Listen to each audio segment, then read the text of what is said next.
ఉత్తర తెలంగాణ ఛత్తీస్గఢ్ మీదుగా ఉపరితల ద్రోణి విస్తరించి ఉంది. దీని ప్రభావంతో తెలంగాణలో మరో 4 రోజుల పాటు భారీ వర్షాలు కురిసే అవకాశం ఉంది. ఈ రోజు ఉమ్మడి ఆదిలాబాద్, నిజామాబాద్, వరంగల్, ఖమ్మం జిల్లాల్లో భారీ వర్షాలు కురనున్నాయి. గంటకు 30 నుంచి 40 కిలోమీటర్ల వేగంతో ఈదురుగాలు వీచే అవకాశం ఉందని వాతావరణ శాఖ తెలిపింది. మరోవైపు నైరుతి రుతుపవనాలు చురుగ్గా కదులుతున్నాయి. ప్రస్తుతం కేరళ, గోవా, కర్ణాటక, మహారాష్ట్ర, మిజోరం, మణిపూర్, నాగాలాండ్కు విస్తరించాయి. మరో 2 రోజుల్లో ఏపీకి విస్తరించనున్నాయి. అయితే జూన్ 2 తర్వాత రుతుపవనాల వేగం తగ్గుతుందని అధికారులు అంటున్నారు. పూర్తి వివరాలు ఇచ్చేందుకు మా కరెస్పాండెంట్ ప్రవీణ్ జడతారు. ప్రవీణ్, ఇంకా వాతావరణ శాఖ ఏం చెప్పింది? ప్రధానంగా తెలుగు రాష్ట్రాల్లో ఏ జిల్లాలకు, ముఖ్యంగా తెలంగాణలో ఎక్కడెక్కడ ఎక్కువ ఎఫెక్ట్ పడే అవకాశం ఉంది?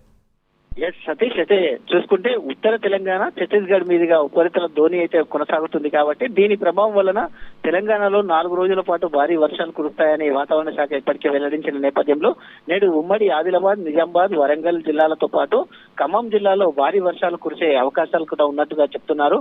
అదేవిధంగా గంటకు 30 నుండి 40 కిలోమీటర్ల వేగంతో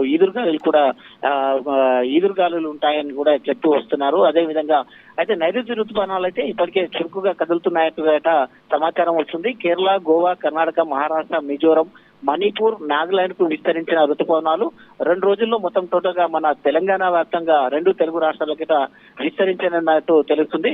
జూన్ 2 తర్వాత కొద్దిగా రుతుపవనాల వేగం కూడా తగ్గుతుంది అని కూడా చెప్తూ వస్తున్నారు. అదేవిధంగా దక్షిణ తమిళనాడులో చూసుకుంటే కనుక దక్షిణ తమిళనాడులో భారీ వర్షాలు కురుస్తున్నాయి. 11 జిల్లాలో మొత్తం టోటల్గా ఆరెంజ్ అలర్ట్ కొనసాగుతుంది. కోయంబత్తూరు, నీలగిరి జిల్లాలో కుండపోత వర్షాలు అయితే ఇప్పటికే కురుస్తున్నాయి.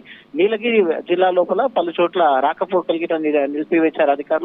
భారీ వర్షాలతో పర్యాటకులు కూడా తీవ్ర ఇబ్బంది పడుతున్నారు. పర్యాటకుల వాహనాలు కూడా భారీ వర్షాల నేపథ్యంలో ఎక్కడికెక్కడ వాహనాలు కూడా రోడ్ పైన ట్రాఫిక్ జామ్ ఏర్పడిన దృశ్యాలను చూస్తూ ఉన్నాం. అదేవిధంగా కేరళలో కూడా భారీ వర్షాలు కురుస్తున్న నేపథ్యంలో 11 జిల్లాలకు రెడ్ అలర్ట్ జారీ చేశారు. మరో 3 జిల్లాలకు ఆరెంజ్ అలర్ట్ కూడా జారీ కొనసాగుతుంది. ఇడుక్కి, ఎర్నాకుళం, తిరువనంతపురంలో భారీ వర్షాలు కురుస్తున్నాయి. నేల కొరిగిన భారీ వృక్షాలు అయితే సహాయక చర్యలు కూడా తీస్తున్నారు. కాబట్టి తెలంగాణలో కూడా ఇంకా కొన్ని జిల్లా లోపల ఒక మోస్తరు వర్షం కూడా కురుస్తుందని కూడా వాతావరణ శాఖ ఇప్పటికే చెప్తూ వస్తుంది. వికారాబాద్, రంగారెడ్డి, మెదక్, మహబూబ్ నగర్, సంగారెడ్డి అయితే ఈ జిల్లాలో హైదరాబాద్ తో పాటు కొద్దిగా తేలికపాటి వర్షాలు కూడా కురిసే అవకాశం ఉందంటూ వాతావరణ శాఖ ఇప్పటికే వెల్లడిస్తుంది. Satish, thank you Praveen.